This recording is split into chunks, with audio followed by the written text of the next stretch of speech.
Most months feel normal. 2 Amazon orders under 30. A $14 food delivery fee you don't remember approving. 3 subscriptions between $9 and $19 that renew automatically while you're asleep. Individually, none of those trigger concern. But added together, the average household is quietly losing about $600 every month, not from one bad decision, but from dozens of small charges designed to stay below attention. That's the structure most budgets miss. Low-dollar spending repeats more often than high-dollar mistakes, and automation makes sure it never asks permission again. Left untouched, that system runs indefinitely. Income rises, tools improve, effort increases, yet the leaks continue at the same pace. I'm Alex.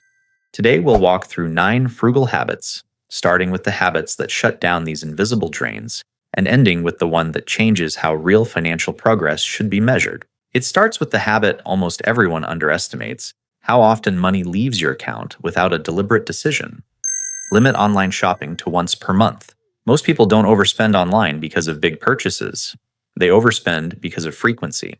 A $10 item here, a $20 item there, a late-night click that feels harmless. None of it hurts in the moment. But when those clicks happen 3 or 4 times a week, the total quietly balloons by the end of the month. Online shopping isn't the enemy. Convenience is. A store that never closes removes friction, and when friction disappears, spending speeds up. Here's what changes the math. 1 intentional online order per month. Not 0, not forever, just once. Everything you want goes into the cart. You let it sit. By the time you check out half of those items, usually don't feel necessary anymore. This does 2 things most budgets fail to do. It collapses dozens of small decisions into one deliberate moment, and it forces trade-offs instead of impulse. Fewer decisions create more control. More control creates margin. Some people buy 3 items in that one order. Others buy 1. The rule isn't about restriction. It's about slowing the system down enough for intention to matter. And once you feel that control return here, it gets much easier to spot where the next leak is hiding. Habit 2. Delay all non-essential purchases by 72 hours. Most spending mistakes don't happen because something was needed. They happen because the moment felt convincing. A product looks useful. The price feels reasonable. The timing feels urgent. So the money moves before the logic ever shows up. A simple delay changes that dynamic. 72 hours creates distance between emotion and action. What's interesting is what usually happens during that pause. The urgency fades. The item feels less essential. Sometimes it's forgotten entirely. This isn't about denying yourself. It's about forcing a second decision instead of letting the first impulse win. When you delay a non-essential purchase, you expose how much spending is driven by mood stress or convenience rather than value. That awareness alone reduces future mistakes. People assume restraint requires willpower. In reality, time does most of the work for you. If the purchase still makes sense after 3 days, you buy it cleanly without guilt. If it doesn't, the money stays where it is. Over a year, this habit quietly saves thousands without changing lifestyle. Not by cutting categories, not by budgeting harder, just by letting desire cool before it touches your account. And once you experience how often the urge disappears, you start questioning how many past purchases were ever necessary in the first place. Habit 3. Do 1 no-spend week every month. Most budgets fail because spending never pauses long enough to be noticed. Money leaves the account daily in small amounts until it all feels normal.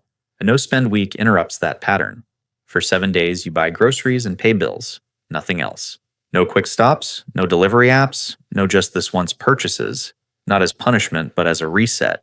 What makes this effective is contrast. When spending stops briefly, habits become visible.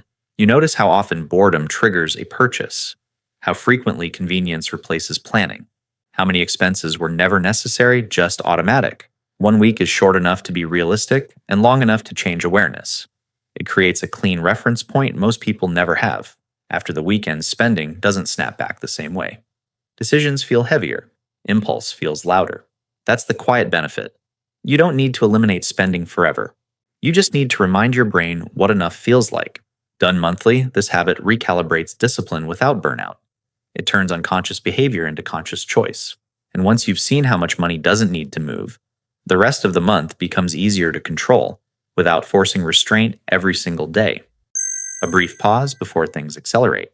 Let's pause here for a second. Picture something simple. A raise hits your paycheck. A bonus comes through. Or a side income finally feels steady. Not a life-changing moment, just enough to notice. This is usually where direction starts to form quietly. Most people fall into one of three patterns. The first is spending it. A few upgrades, better food, small rewards that feel earned, nothing wild. But the extra money fades before it creates any breathing room. The second is moving fast. New investments, bigger changes, more moving parts. The money is doing something, but flexibility tightens sooner than expected. The third is waiting, letting the cash sit. No rush to spend, no rush to optimize, just giving the system time to adjust. Margin grows without much effort. So here's a simple question. Which option do you usually lean toward when no one else is paying attention? That quiet choice tends to repeat, and repetition, not motivation, is what shapes outcomes. Because when things start to accelerate, habits don't change. They just scale. Habit 4, pack a lunch 7 days a week. Most people think they're disciplined with food spending because they pack lunch Monday through Friday. And during the work week, that's usually true. The problem shows up on Saturday. Errands run long. Hunger sneaks in. Convenience takes over. One quick stop turns into two. Then a coffee. Then takeout on the way home. Those 2 days quietly undo 5 disciplined ones. Packing lunch 7 days a week changes the math. Not because the food is cheaper, but because the decision is already made. Anytime you're out of the house for more than a couple of hours, you bring food. Weekday or weekend, planned or spontaneous.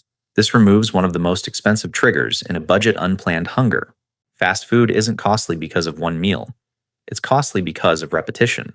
When food is already handled, impulse spending drops across the board. You stop adding one more thing just because you're already out. This habit also protects energy. Fewer stops, fewer decisions, less friction. Over a month, the savings aren't dramatic on paper. But over a year, they quietly add up, especially when weekends stop being a leak. And once weekends are under control, most budgets suddenly feel far less fragile than they did before. Habit 5, cook once and eat for multiple days. Food spending rarely breaks budgets in one night. It breaks them through repetition. Cooking every day feels productive, but it creates constant decision points. What to make, when to cook, whether it's worth the effort, and when effort feels high, convenience wins. Cooking once and eating that food for 3 days removes that friction. Dinner becomes tomorrow's lunch. Lunch becomes the next dinner. This isn't about eating the same thing forever. It's about batching effort so decisions don't multiply. Leftovers shouldn't be the backup plan. They should be the plan. When meals are already handled, spending slows down automatically. You're not tempted by delivery apps or last-minute stops. There's also a time effect most people miss. Less cooking means fewer grocery runs, fewer impulse items, fewer add-ons at checkout. Over a month, this habit reduces food spending without tracking calories or dollars. Over a year, it saves far more than most cut coffee advice ever will. The quiet shift happens mentally. When food stops being a daily question, money stops leaking around it. And once you see how much stability comes from fewer decisions, you start looking for other areas where batching effort could quietly change the outcome. Habit 6, buy used for fast depreciating items. Some purchases lose value the moment you make them, not slowly, instantly. Cars are the obvious example. Drive one off the lot and thousands disappear before the first payment clears. But it doesn't stop there. Furniture, tools, electronics, clothes worn once or twice. All labeled used yet often barely touched. Buying used isn't about settling for less.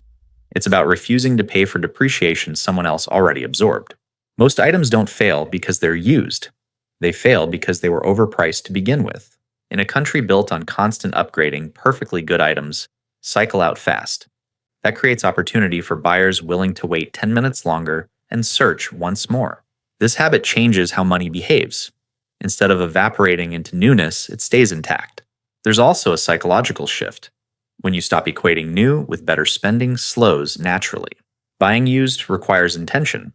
You compare, you inspect, you decide. That extra pause filters out a surprising number of purchases that never mattered. And the ones you do buy often cost half as much for nearly the same utility. Over time, this habit compounds quietly, not by cutting quality, but by cutting unnecessary loss before it ever happens. Habit 7. Take care of what you already own. Most replacements aren't necessary. They just feel easier than maintenance. Shoes get tossed instead of cleaned. Appliances get replaced instead of serviced. Furniture gets swapped because something squeaks or looks worn. Maintenance doesn't feel productive, so it gets ignored. But financially, it's almost always cheaper than replacement. A few minutes of care often extends the life of an item by years. and years of extra use compound faster than most people realize. This habit changes the question from, what should I buy next, to what already works that I'm overlooking. There's also a mindset shift here. When you take care of what you own, you slow down consumption. Things stop feeling disposable. Money stops moving automatically. People who grew up with less tend to learn this early, not as a virtue, but as a necessity.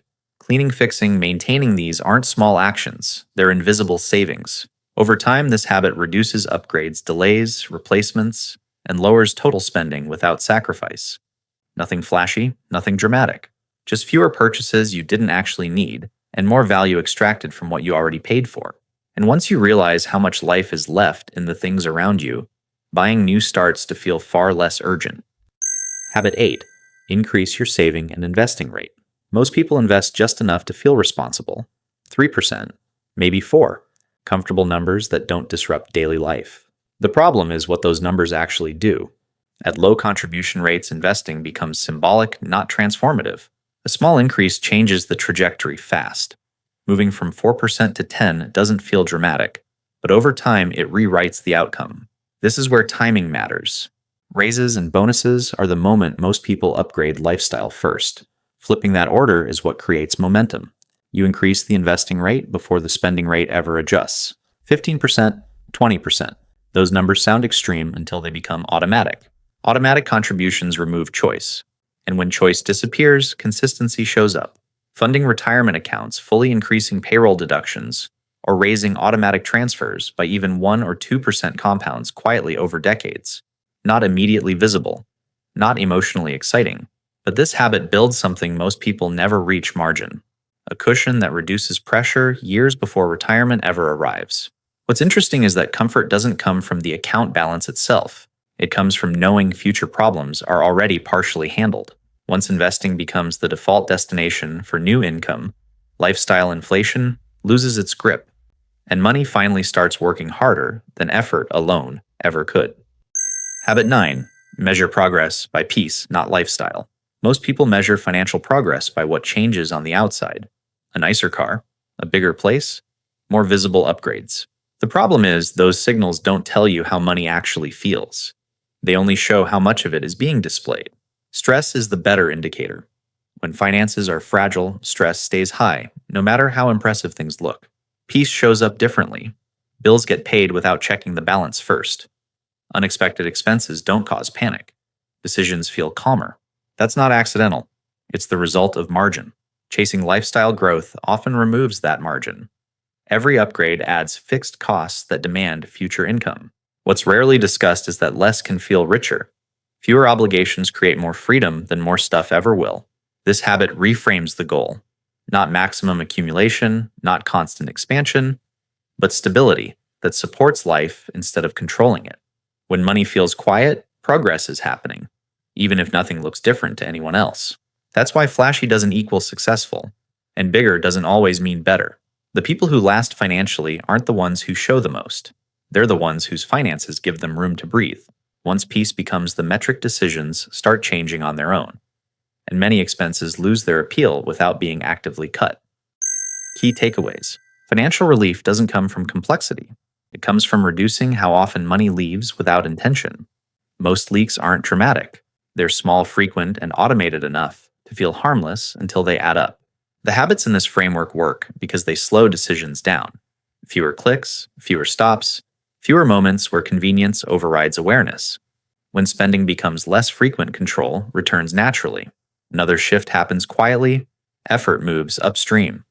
Cooking once, buying used, maintaining what you own, and increasing investing rates all reduce future pressure instead of reacting to it later. The final reframing matters most. Progress isn't proven by upgrades or appearances. It's proven by calm. When finances feel quiet, resilient, and predictable, margin has been created. That margin is what protects future choices, and it's built long before it's ever visible.